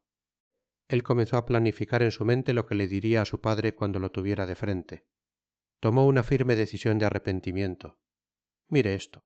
Hay tantas personas en la actualidad que se encuentran completamente consumidas por las consecuencias de sus malas decisiones, que se sienten morir en su chiquero espiritual, pero no toman la decisión de levantarse. Se quejan, lloran, se autocompadecen, culpan a otros, culpan al gobierno, a sus padres o a las circunstancias, pero se quedan sentados en la inmundicia. Sin embargo, una persona que reconoce verdaderamente dónde está parada y el peligro inminente que corre su alma, dirá con convicción, me levantaré ahora mismo de esta condición. Iré a mi Padre Celestial con humildad y le confesaré que he pecado contra el cielo y contra él. El joven pródigo se dijo a sí mismo, ya no soy digno de ser llamado tu hijo, hazme como a uno de tus jornaleros. Y levantándose vino a su padre. Me encanta esta parte de la historia, amados. Es una de mis porciones favoritas de toda la Biblia, y si logro contener mis emociones en este momento, se lo diré con todo el corazón. Y levantándose, vino a su padre. Quiero que recuerden por un momento cómo se fue este joven de la casa paterna al principio de la historia. Se fue con los bolsillos llenos de monedas de oro y plata, probablemente montado en un caballo o en un carruaje elegante, vistiendo las mejores telas importadas, erguido, lleno de orgullo, altivez y con una actitud de superioridad, sintiéndose el dueño del mundo, mirando por encima del hombro a los siervos de su padre. Pero ahora quiero que miren cómo regresa a pie, cansado, arrastrando los pies, descalzo y con los pies heridos, sangrantes y cubiertos de polvo por las piedras del camino. Se fue vestido para una fiesta de gala y volvió cubierto de harapos sucios, rotos y malolientes que apenas cubrían su cuerpo descuidado. Se fue con la frente muy en alto, con altanería, y volvió con la cabeza baja, lleno de vergüenza, dolor y arrepentimiento. No sé qué edad exacta tenía cuando se fue de la casa, ni qué edad tenía al regresar, pero el sufrimiento, el hambre, las noches de frío y el peso del pecado seguramente habían envejecido prematuramente su rostro, arrugado su frente y quebrantado su cuerpo antes fuerte. Pero escuchen esto, su amoroso padre estaba ya afuera, como lo hacía seguramente todos los días desde que su hijo se marchó, mirando atentamente hacia el horizonte, observando el camino polvoriento bajo el sol ardiente y preguntándose en su corazón de padre, ¿dónde estará mi hijo amado en este día? Ha pasado tanto tiempo desde que se marchó. Nunca me ha enviado una carta, nunca se ha comunicado conmigo para decirme si está vivo, si es ya bien o si necesita algo. ¿Estará pasando hambre? ¿Estará enfermo? Y de repente, el padre notó que a lo lejos venía alguien caminando lentamente por el sendero, encorvado y vacilante. Se fijó muy bien al principio, tratando de distinguir la silueta entre el polvo del camino. Volvió a mirar con más atención, protegiéndose los ojos del sol, y su corazón dio un vuelco increíble. Dijo en su interior, lo conozco, reconozco su caminar, reconozco la forma de sus hombros, es mi hijo que regresa a casa. Y de repente usted ve en la historia que el hijo vuelve a casa por primera vez en años. En aquella cultura antigua del Medio Oriente, un hombre mayor, respetable, rico y de alta posición social jamás corría en público, ya que correr se consideraba un acto sumamente indigno, vergonzoso y ridículo para alguien de su estatus. Los hombres de alta sociedad caminaban despacio, con paso firme y pausado, pero me encanta lo que Jesús relata en esta parábola. Jesús dijo que el padre, al ver a su hijo a lo lejos, no le importó en lo más mínimo su dignidad personal, no le importaron las críticas de los vecinos que lo miraban desde sus casas, ni las costumbres estrictas de la época. El padre salió corriendo por el camino polvoriento, levantando su túnica con sus manos, con los brazos abiertos de par en par, impulsado por un amor incomprensible, divino y arrollador, y cuando finalmente llegó al lugar donde se encontraba su hijo, quien estaba temblando de miedo, vergüenza y frío, tratando de recitar la confesión de pecados que pacientemente había ensayado en el camino, diciendo: Padre, he pecado contra el cielo y contra ti, y ya no soy digno de ser llamado tu hijo, el amoroso padre no lo interrumpió para exigirle una explicación detallada de en qué había gastado hasta el último centavo del dinero familiar. No le dijo que se arrodillara para pedir perdón de rodillas en el polvo, ni le impuso un castigo para que demostrara la sinceridad de su arrepentimiento. El padre no le reprochó absolutamente nada. No hubo un te lo dije o mira cómo vienes. Por el contrario, su padre lo abrazó fuertemente contra su pecho, besó su rostro sucio y descuidado, y dijo inmediatamente a sus siervos: Sacad el mejor vestido de la casa y vestidle, y poned un anillo de autoridad en su mano y calzado nuevo en sus pies, y traed el becerro gordo que hemos estado alimentando para las grandes ocasiones, y matadlo, y comamos y hagamos una gran fiesta de celebración, porque este mi hijo que yo consideraba muerto ha revivido, se había perdido en la oscuridad del pecado y finalmente ha sido hallado, y la infalible palabra de Dios nos dice que en ese mismo instante comenzaron a regocijarse, a cantar y a celebrar con gran gozo. Amados, quiero que entiendan esto con todo su corazón en este día. Así es exactamente Dios con cada uno de nosotros. Él es un Padre Celestial lleno de gracia, de compasión y de amor infinito, que está totalmente dispuesto a perdonar nuestros peores pecados, dispuesto a limpiarnos por completo de toda nuestra maldad, listo para darnos una segunda oportunidad en la vida, por muy bajo que hayamos caído. Pero nosotros debemos dar el paso de pedírselo. Tenemos que tomar la firme decisión de volver a Él, arrepentidos. Tenemos que hacer exactamente lo mismo que hizo el hijo pródigo en la historia. Él tomó una decisión firme en su mente y dijo: Me levantaré e iré a la casa de mi padre. ¿Cómo llegó usted a estar en esa situación de ruina, soledad o dolor el día de hoy? Escúcheme bien, eso ya no es lo más importante para Dios. Él ya conoce su pasado, Él ya sabe dónde ha estado.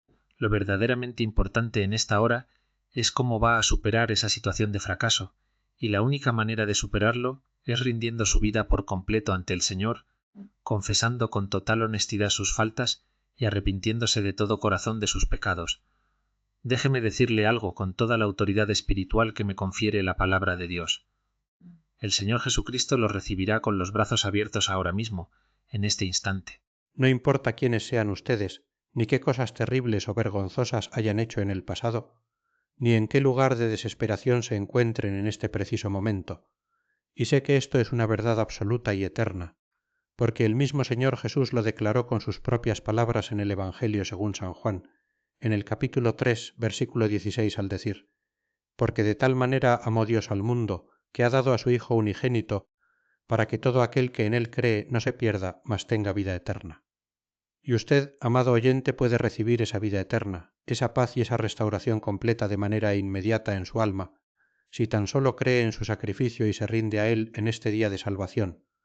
Honoremos juntos al Señor en este momento donde quiera que usted se encuentre. Cierre sus ojos y entremos en la presencia del Padre Celestial. Padre Celestial, te damos infinitas gracias en esta hora por lo antomomsle eterno e inmutable.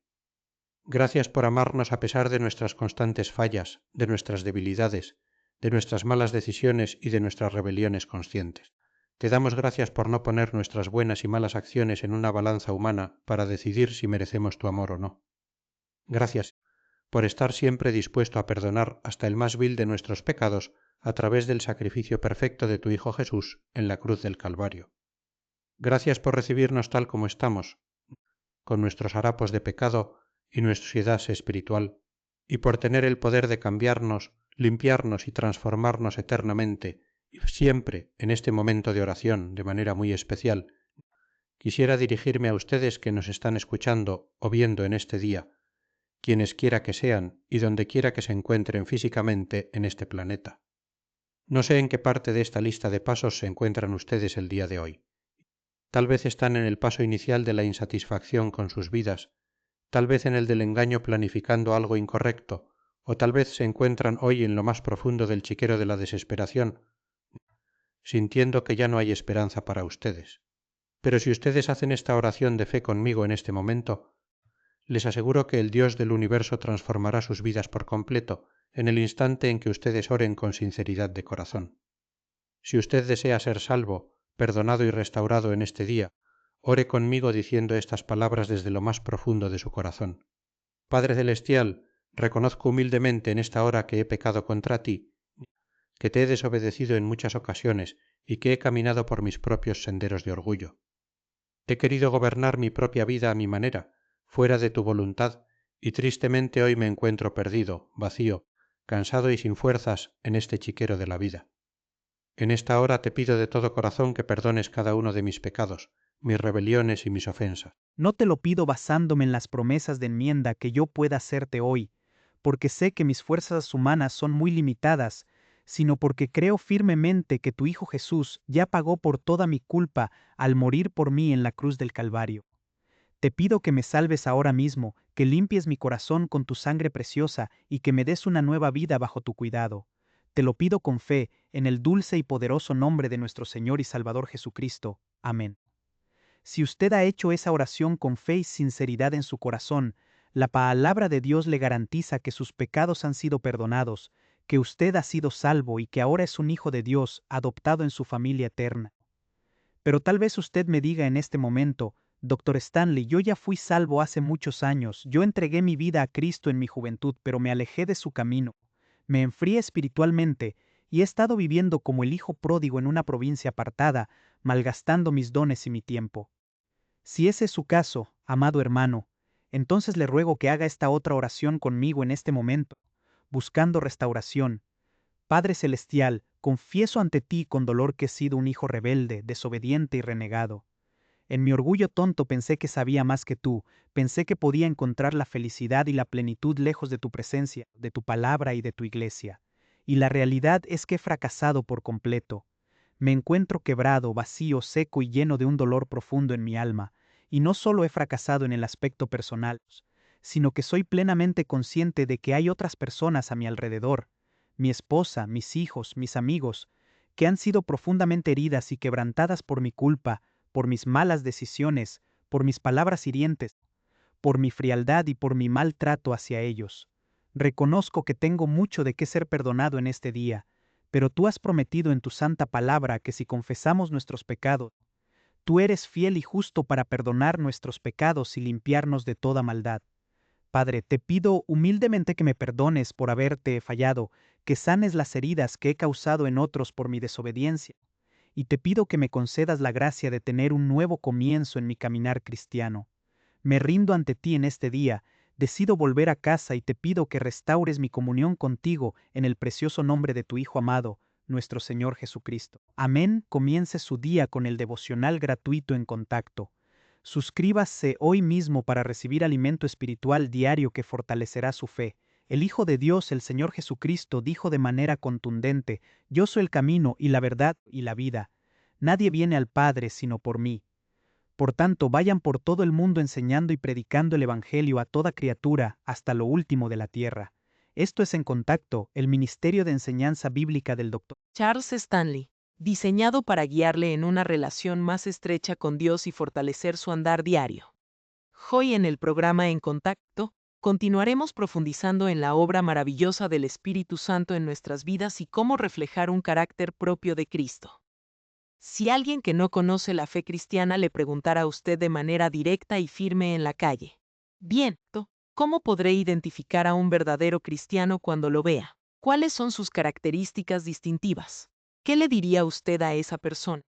¿Podría decirle con total honestidad y sin titubear que está viendo a uno en ese preciso momento al mirarlo a usted? Permítame preguntar esto, y quiero que lo piense con mucha seriedad en su corazón. ¿Podría uno de sus amigos no creyentes, o sus compañeros de trabajo, señalarlo a usted con el dedo y decirle a otro no creyente: Si de verdad quieres conocer cómo vive, habla y reacciona un cristiano real, ahí tienes a uno. ¿Qué hay en su vida hoy mismo que lo separa de manera clara, evidente e innegable del no creyente?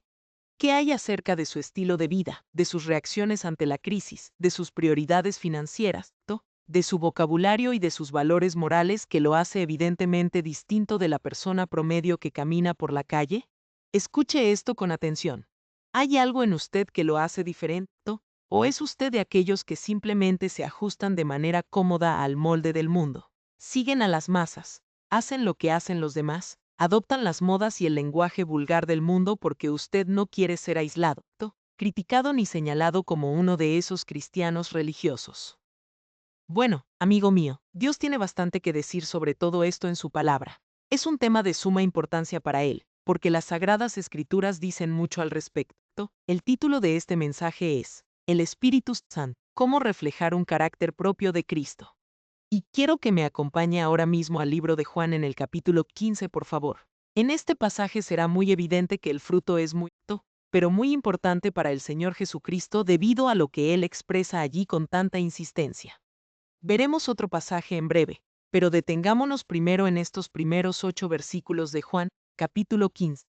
La palabra de Dios dice de manera hermosa: Yo soy la vid verdadera y mi Padre es el labrador. Todo pámpano que en mí no lleva fruto lo quitará, y todo aquel que lleva fruto lo limpiará, para que lleve más fruto. Ya vosotros estáis limpios por la palabra que os he hablado. Permaneced en mí y yo en vosotros. Como el pámpano no puede llevar fruto por sí mismo, si no permanece en la vid, así tampoco vosotros, si no permanecéis en mí. Yo soy la vid, vosotros los pámpanos. El que permanece en mí y yo en él, éste lleva mucho fruto, porque separados de mí nada podéis hacer. El que en mí no permanece será echado fuera como pámpano y se secará, y los recogen y los echan en el fuego y arden. Si permanecéis en mí y mis palabras permanecen en vosotros, pedid todo lo que queréis, y os será hecho. En esto es glorificado mi Padre, en que llevéis mucho fruto y seáis así mis discípulos. Recordará usted que el Señor Jesucristo pronunció estas palabras de vital importancia la noche previa a su crucifixión. Él estaba en el aposento alto con sus discípulos, sabiendo que su hora había llegado, y estaba muy resuelto a recordarles a sus seguidores algunas cosas fundamentales antes de partir al Calvario. Una de ellas sería que Él no los dejaría huérfanos, sino que iba a enviar al Espíritu Santo, a quien identificó específicamente como el Consolador, el Espíritu de verdad. Él dijo: les enviaré al que será su Consolador. Él estará en ustedes y con ustedes para que puedan hacer, para que puedan hacer, para que puedan recordar, tener presente y vivir la vida santa que Dios demanda de cada uno de sus hijos.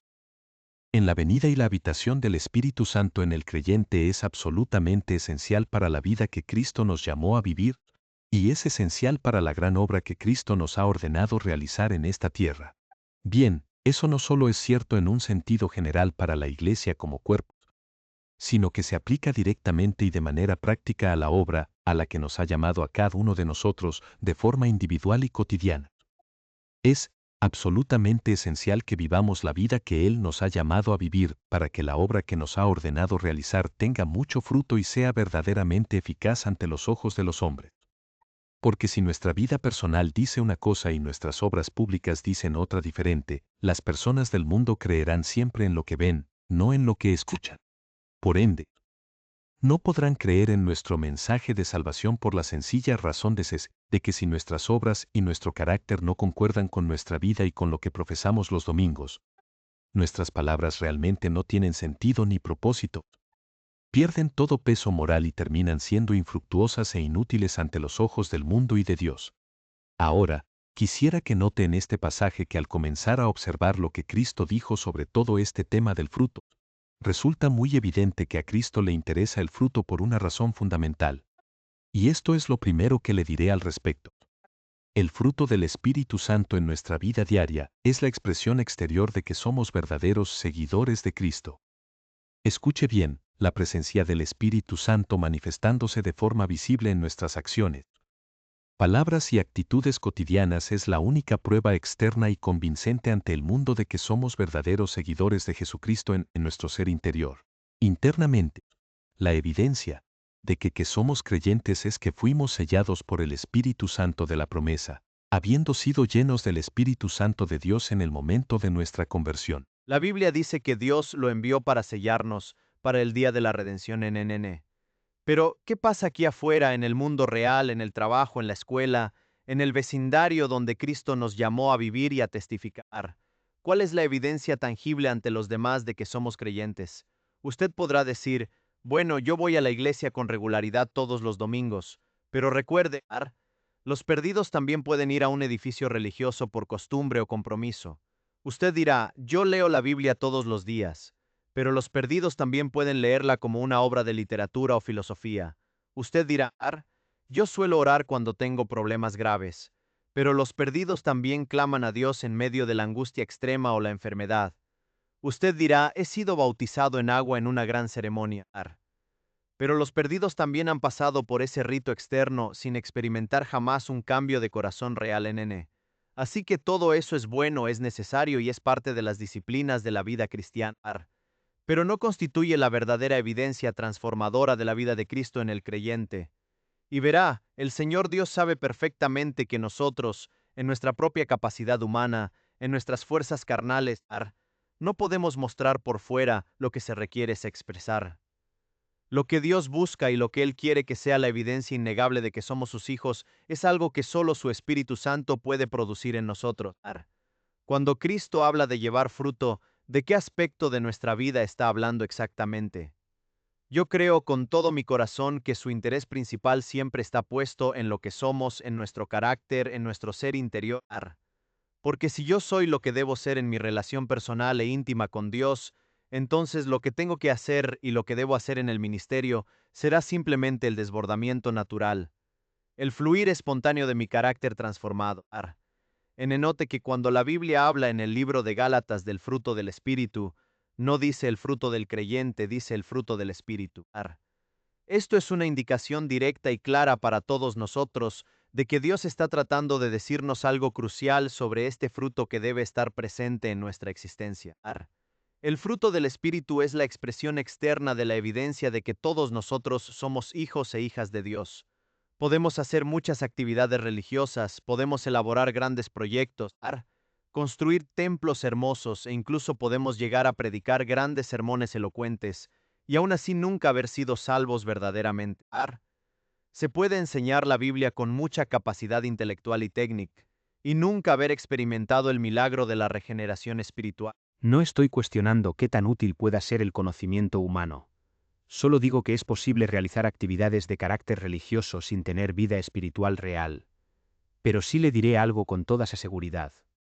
Si usted conoce a alguien cuyo estilo de vida habitual, constante y diario está marcado visiblemente por el amor incondicional, el gozo inquebrantable, la paz en medio de la tormenta, la paciencia con las personas difíciles, la bondad, la benignidad, la fe inalterable, la mansedumbre ante las ofensas y la templanza o dominio propio ante las tentaciones, entonces usted ha conocido a un real, genuino y verdadero seguidor de Jesucristo. Ahora, escuche bien esto que voy a decirle. No estoy afirmando de ninguna manera que en un creyente de recién conversión todas estas virtudes serán igualmente evidentes todo el tiempo de manera perfecta y madura, porque no es así. El crecimiento espiritual es un proceso progresivo que toma tiempo. Al poner nuestra fe inicialmente en Jesucristo como Salvador, lo más probable es que a la mayoría de nosotros nadie nos haya instruido profundamente sobre cómo funciona realmente la vida cristiana en el día a día. Aprendimos mediante el fracaso personal, mediante la caída dolorosa, mediante el tropiezo, mediante la confesión honesta y el arrepentimiento continuos, muchas veces sin saber o sin comprender que ya teníamos al Espíritu Santo, viviendo en nosotros para facultarnos, darnos el poder y la capacidad de vivir la vida victoriosa de Cristo. Por eso, en la vida de cada creyente genuino habrá siempre alguna indicación visible de este fruto.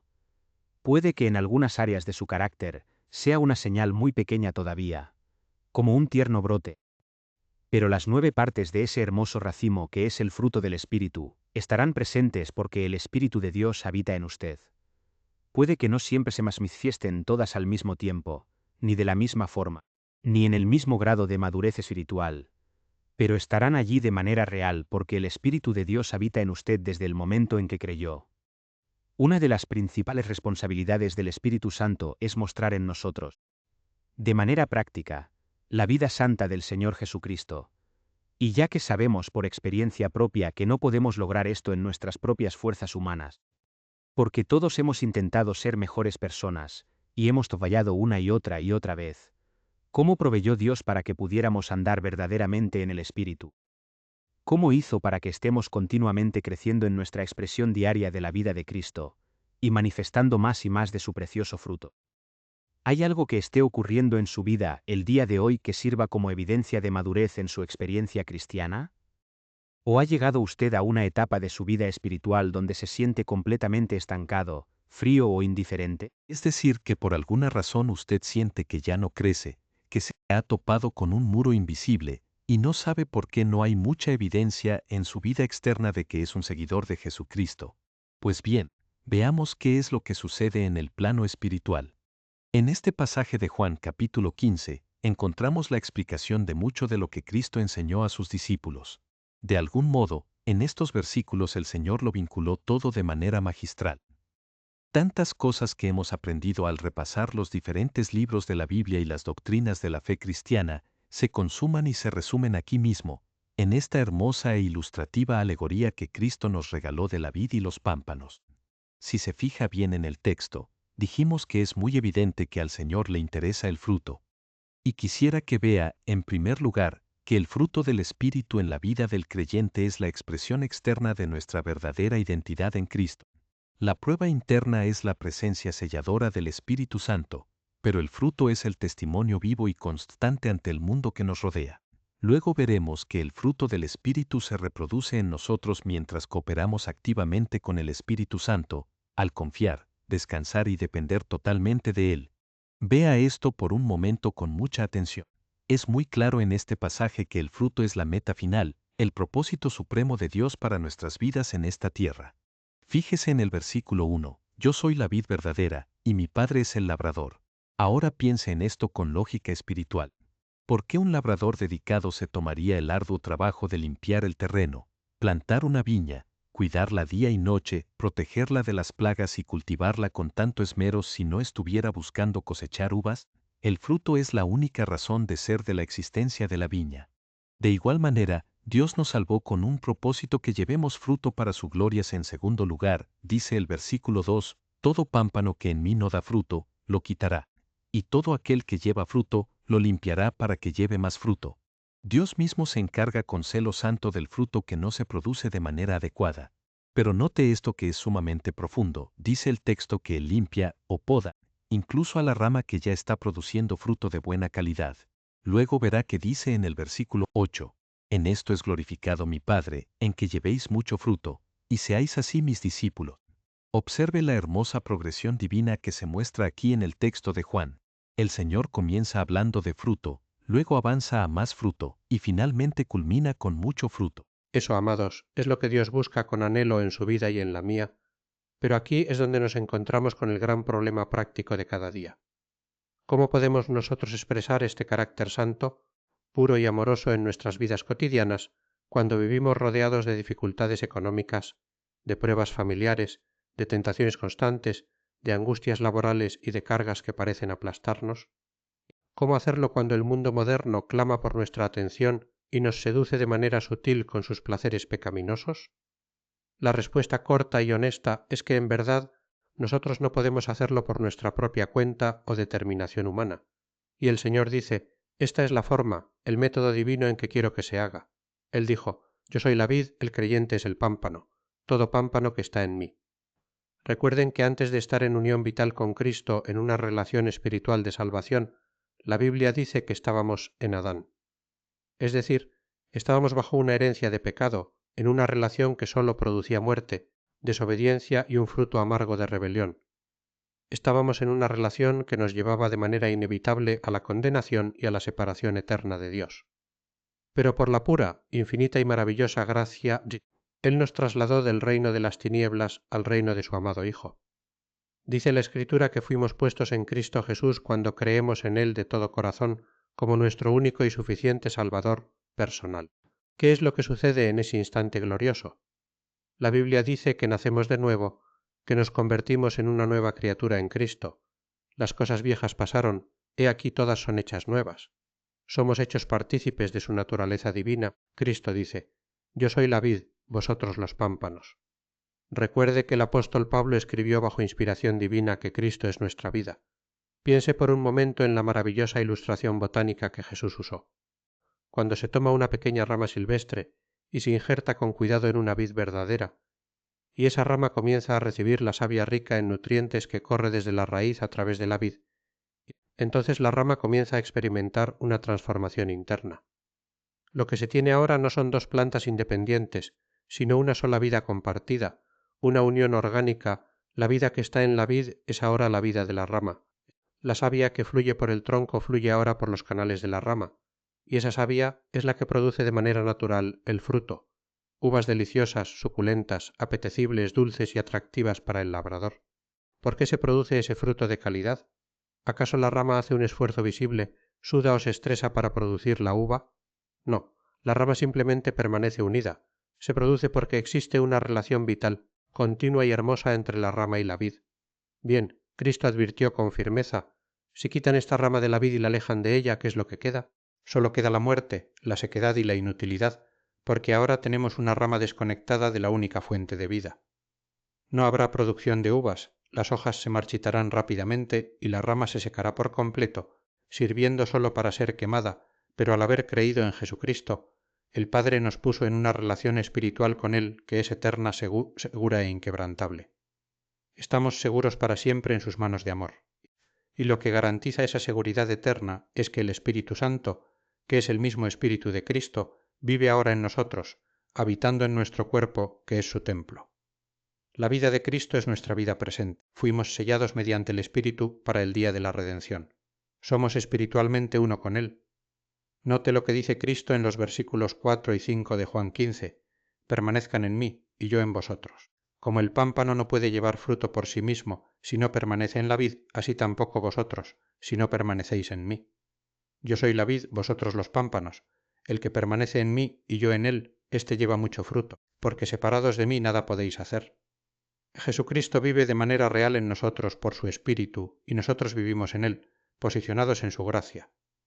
El resultado natural, lógico e inevitable de esa unión espiritual es el fruto, es la obra, el carácter y las virtudes del Señor Jesús manifestándose a través de nuestras vidas a un mundo necesitado.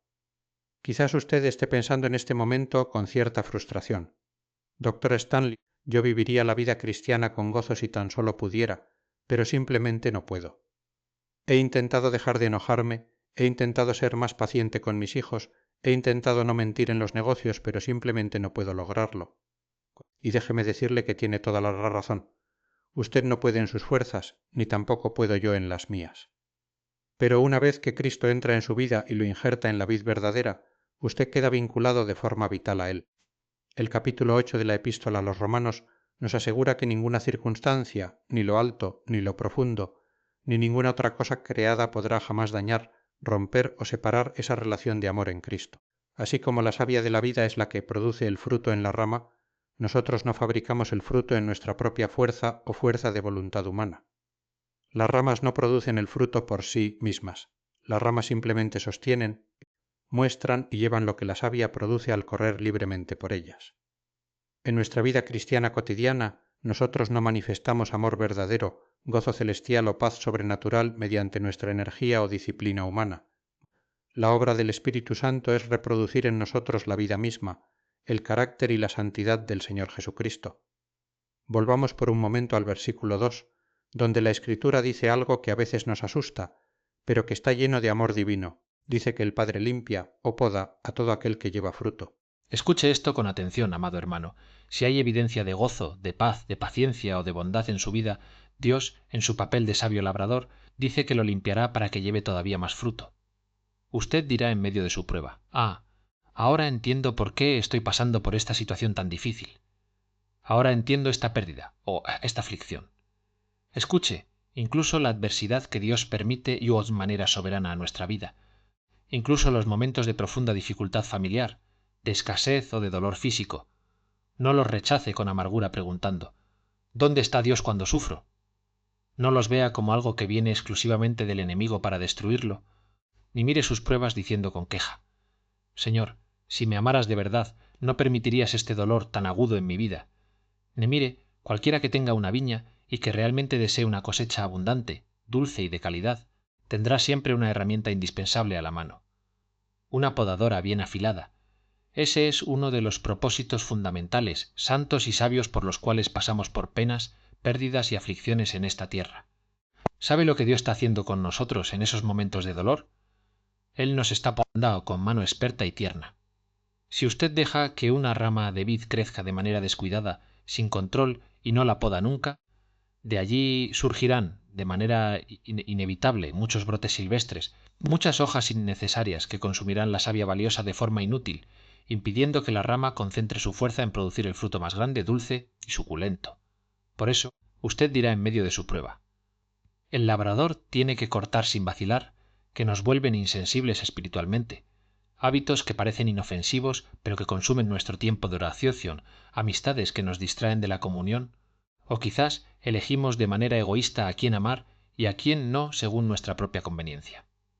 A veces nuestra paz depende totalmente de circunstancias externas favorables, o nuestra bondad depende únicamente de cómo nos sentimos al despertar por la mañana. ¿Andan por ahí creyentes viviendo de esa manera fluctuante? Sí, la Iglesia está llena de ellos. ¿Andan por ahí personas cuya fe se desmorona ante el más mínimo problema? Por supuesto. ¿Y entonces qué hace Dios en su infinito amor paternal? Él comienza a afilar el cuchillo de la poda espiritual. A veces, en mi propia vida de oración, creo que puedo oír al Padre Celestial afilando la podadora en el cielo. Usted mismo puede oír el sonido de la podadora en sus circunstancias difíciles porque sabe, por discernimiento espiritual, que el corte divino viene. Pero entienda esto con claridad y grábelo en su corazón. Él no está tratando de matar la rama. Él no está tratando de destruir su vida, ni de avergonzarlo, ni de quitarle la felicidad. Él está quitando con infinito amor y paciencia todas aquellas cosas que desvían y desperdician la energía espiritual que debería estar produciendo frutos hermosos, maduros e irresistibles para su gloria. Eso es lo que Dios busca en nosotros. Él permite el dolor de la poda porque a Él no le interesa primordialmente si nos duele el proceso temporal, sino si estamos llevando fruto eterno para la gloria de su santo nombre. ¿Cómo ocurre esto en la vida práctica de cada día? El Señor Jesucristo no pudo haber usado una ilustración más sencilla, comprensible y profunda a la vez. Primero, para llevar fruto de calidad debo estar injertado en la vid verdadera. Eso significa, como ya hemos haber recibido de manera personal y por fe a Jesucristo como Salvador y Señor de mi vida. Luego, para que la savia divina, que representa al Espíritu Santo, fluya libremente, con poder y sin obstáculos por toda mi vida, no debo apagarlo ni afligirlo con mi conducta. Eso requiere de mi parte una confesión honesta de mis pecados y un arrepentimiento diario, humilde y sincero, manteniendo mi corazón limpio ante la presencia de Dios para que el Espíritu fluya sin ningún tipo de represa o impedimento moral. Después, debo rendirme totalmente al señorío del Espíritu Santo. ¿De qué trata realmente el andar en el Espíritu, del cual tanto habla el apóstol Pablo? Trata simplemente de depender de Él en cada decisión, de confiar plenamente en que Él hará en mí, a través de mí y por mí lo que yo sé que soy totalmente incapaz de hacer en mis propias fuerzas. El Espíritu Santo siempre tiene un propósito, glorificar y señalar a Cristo. Debo vivir una vida rendida a Él, y escuche bien esto. Esto no se trata de una vida pasiva donde yo me siento a no hacer nada, esperando que Dios lo haga todo sin mi participación. Al contrario, es una vida de toma de decisiones constantes y conscientes, decidiendo rendirme activamente al Espíritu en cada momento de tentación, en cada conversación, en cada negocio y en cada situación difícil. No importa lo que ocurra a mi alrededor, elijo por fe rendirme a su obra en mí. El Señor Jesucristo usa el término permanecer en Él. ¿Sabe qué significa eso en el lenguaje cotidiano de nuestras vidas? Significa vivir habitualmente en Él, descansar en su gracia, encontrar nuestro refugio en su palabra, pasar tiempo en su presencia y confiar plenamente en su soberanía en todo momento. Quisiera hacerlo parecer difícil, místico o inalcanzable si pudiera, pero no puedo hacerlo por la sencilla razón de que Dios nunca quiso que la vida cristiana fuera una carga pesada, confusa o inalcanzable para sus hijos. En esencia, lo que la Biblia nos enseña con tanta claridad es que el Espíritu Santo de Dios vive en nosotros para que en cualquier circunstancia de la vida, ya sea de gran angustia, pérdida, dolor o de inmenso gozo y prosperidad, podamos responder por fe y con obediencia. Respemos confiando plenamente en la presencia constante y en el poder infinito del Espíritu, quien manifiesta de manera natural la vida de Cristo en nosotros, y sabe qué sucederá entonces en su vida si usted vive de esta manera. Usted se encontrará a sí mismo experimentando una paz profunda que sobrepasa todo entendimiento humano en medio de la peor tormenta. Se encontrará reaccionando ante las ofensas, las calumnias y los insultos con un amor sincero que sabe que no proviene de tu carne, y enfrentará las pruebas más difíciles y prolongadas con una paciencia y una esperanza sobrenaturales y esto, amados, no sucederá porque usted se haya vuelto de la noche a la mañana una persona más fuerte, más inteligente o más espiritual que antes en sus propias capacidades, sino porque ha elegido depender enteramente del Espíritu Santo para que Él haga lo que vino a hacer en usted, vivir la vida victoriosa de Cristo a través de su vasija de barro. La obra del Espíritu Santo es hacer en usted lo que usted es totalmente incapaz de hacer solo. Permítame hacerle otra pregunta muy seria antes de terminar y despedirnos en este día. Si uno de sus amigos más cercanos, que no es creyente, que no va a la iglesia y que tiene dudas sobre la fe, estuviera hablando con otra persona en privado y le dijera: muéstrame a un cristiano que sea real, que no sea un hipócrita, que viva lo que predica, ¿podría ese amigo señalarlo a usted sin temor a equivocarse? ¿Podría decir con total convicción: ahí hay uno, mira su vida, sin tener miedo de que su conducta contradiga sus palabras al día siguiente en el trabajo o en el hogar? En verdad, al Señor Jesucristo no le interesan tanto el número de actividades religiosas que podamos acumular en nuestra agenda, ni los títulos eclesiásticos, ni las apariencias externas de piedad. Lo que realmente le interesa y por lo cual intercede es que su Espíritu Santo reproduzca en cada momento de nuestra existencia las hermosas cualidades que describen al Salvador: amor, gozo, paz, paciencia, benignidad, bondad, fe, mansedumbre y templanza. Eso, amados hermanos, es el fruto delicioso que Cristo busca con ansias en su viñedo terrenal. Y cuando Él haya ese fruto abundante en nuestras vidas, todo lo demás en nuestra existencia se soluciona, encuentra su orden divino y su lugar correcto.